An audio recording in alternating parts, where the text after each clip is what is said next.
I think you've succeeded in the smoke screen that you've provided for this administration.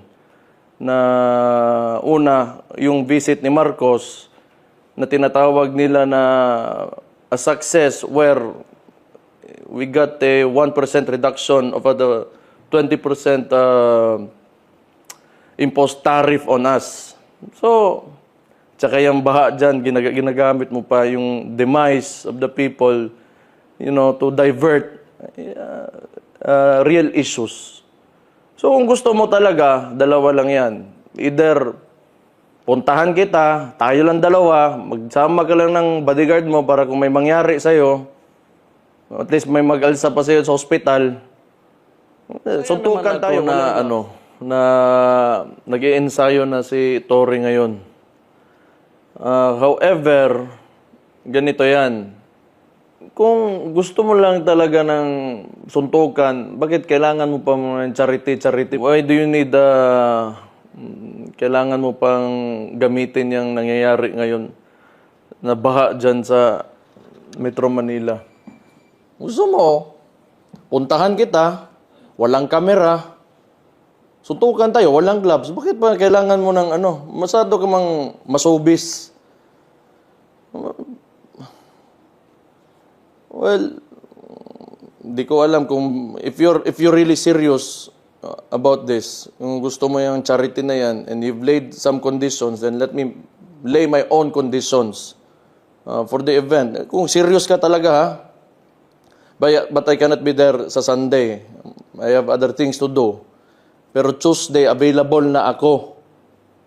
Tuesday, Wednesday, but not Sunday. Tuesday, Wednesday, or any other day. Kaya, I think mas okay para sa'yo kasi mas may oras ka pa para mag-ensayo. Kasi medyo yung pagsuntok mo, pag-jab mo, nakababa ka agad yung kamay mo, kailangan nakadepensa yan sa mukha mo. Pag-jab mo, balik ka agad sa mukha, ha? So, konting advice lang, mag-ensayo ka. I think you've succeeded in the smoke screen that you've provided for this administration. Na una, yung visit ni Marcos na tinatawag nila na a success where we got a 1% reduction of the 20% imposed tariff on us. So, tsaka yung baha dyan, ginagamit mo pa yung demise of the people, to divert real issues. So kung gusto mo talaga, dalawa lang yan. Either puntahan kita, tayo lang dalawa, magsama ka lang ng bodyguard mo para kung may mangyari sa'yo, at least may mag-alsa pa sa'yo sa hospital. Suntukan tayo, walang gloves. Or kung gusto mo yon, ganito.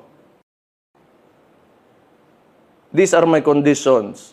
Pakiusapan mo yung amo mo na presidente and let it come out of his mouth that all elected officials should undergo a hair follicle drug test.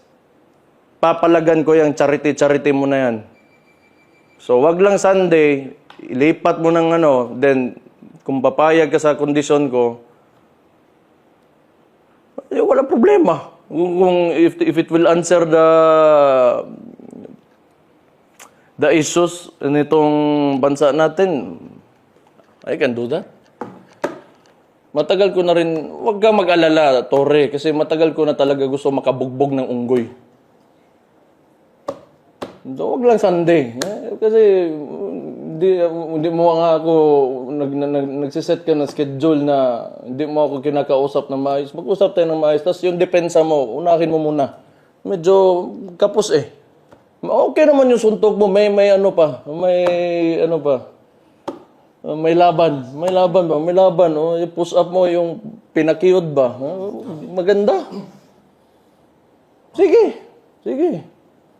Kung gusto mo, you tell the president, all elected officials should undergo a hair follicle drug test, let it come out of his mouth, then I will do it. Let's go. Sige.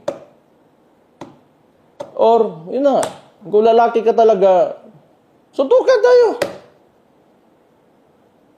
Hindi naman kita hinamon. Sinabi ko talaga pag nagsuntukan tayo, bobogbog kita. Hindi kita hinamon, tanga.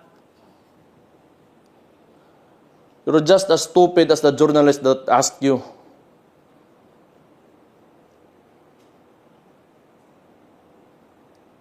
Sige. Mo.